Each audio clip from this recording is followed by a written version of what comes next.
Hola, ¿cómo están? El otro día estaba pensando en cómo es que funcionamos como sociedad, ¿saben? Porque, pues sí, o sea, vives tu día a día, convives, vas a tu trabajo, vas a la escuela o simplemente sales a dar un paseo, a caminar, hablas con las personas, pero ¿qué hay detrás de todo ello, ¿saben? Aquí es donde entra la teoría del estructuralismo. Vamos que te lo explico mejor. A grandes rasgos, podemos decir que el estructuralismo es una teoría que concibe cualquier objeto de estudio como un todo. Las partes que lo constituyen se relacionan entre sí y si una se modifica, también modifican a las demás, todo porque son parte de un mismo sistema.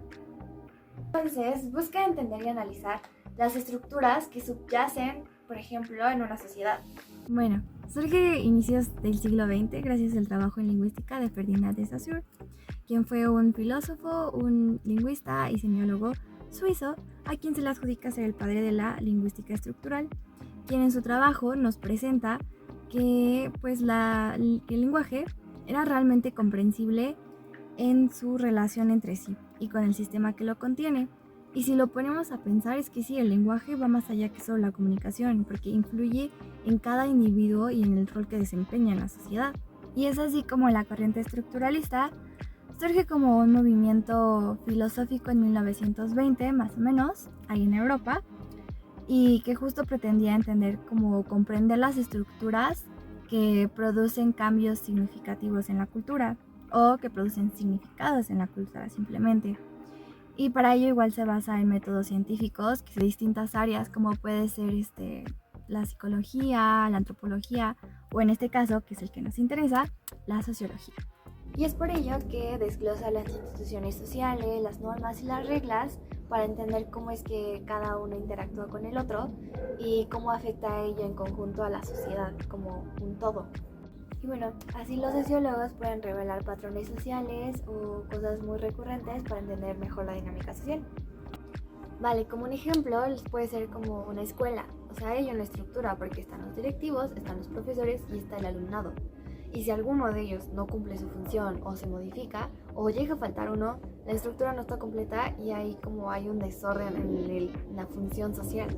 Lo mismo pasa en el banco, están los empleados y los clientes que reciben el servicio. Ambos tienen que cumplir normas para que puedan correlacionarse y pueda funcionar la dinámica social. Veamos algunos representantes. Teniendo en cuenta que el estructuralismo adquirió bastante importancia tras los aportes de múltiples disciplinas y pensadores, como por ejemplo Claude Lévi-Strauss en la antropología, con Ronald Barthes en semiótica, Michael Foucault en la epistemología o la filosofía marxista de Louis Althusser. Aunque podemos destacar a dos. Para empezar, a Emile Durkheim, quien exploró cómo las estructuras sociales influyen en la cohesión y en la desviación, y con su obra La división del trabajo social y su énfasis en la solidaridad social marcaron totalmente un hito. Por otro lado, como habíamos dicho, está Claude Lévi-Strauss, quien llevó el estructuralismo a la antropología con un enfoque en las estructuras mentales subyacentes y patrones universales en mitos y ritos que reveló la profundidad de este paradigma. Igual un aporte significativo fue el de la escuela estructuralista, pues ahí analizaron el conflicto y la cooperación en relación a las estructuras de poder y la comunicación. De que aquí los estructuralistas se abocaron en observar las relaciones de autoridad y sus efectos. Entonces su principal contribución consistía en haber permitido como observar este fenómeno administrativo en un plano mayor al que en ese entonces regía. Y de este lado podemos destacar a varios pensadores como lo es Max Weber, quien nos brinda tres principales conceptos que en este caso influyeron en la teoría administrativa, como el concepto de burocracia, clasificación de autoridad y modelo de burocracia. También tenemos a Chester Barnard, quienes nos presentó el generador de sistemas de información, motivador de colaboradores para alcanzar un esfuerzo cooperativo y clasificador de objetivos y propósitos de una empresa. O tenemos a Ralph Radendorf, quien nos presenta un análisis estructural y del comportamiento. Ahí analiza las estructuras y su movilidad en el tiempo, así como tipo Taylor y Mayo, de modo que da importancia al comportamiento informal y a los conflictos que generan por las relaciones estructurales internas y por la lucha de clases, el cual fue un aporte muy significativo.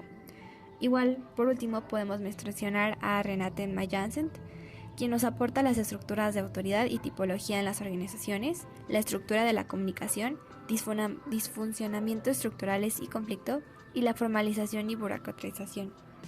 Entonces, a manera de resumen, el estructuralismo no se basa en qué hay detrás de manera individual, ni en la historia, ni en acontecimientos que puedan influir al individuo a moverse de tal manera, sino que al contrario, lo que lo caracteriza es que existe una estructura más allá del individuo. Una estructura condiciona y forma al individuo. Debe de haber un reconocimiento y propio de la estructura, y una vez reconocida, la estructura obedece a normas y leyes propias. Entonces, cerrando el tema, pues el estructuralismo sociológico realmente nos invita como a mirar más allá de lo evidente y entender como a estas fuerzas invisibles que le dan forma a nuestra sociedad. De modo que para mí creo que es una forma muy interesante de ver, nos da como un enfoque muy revelador y nos invita como a ver el panorama completo.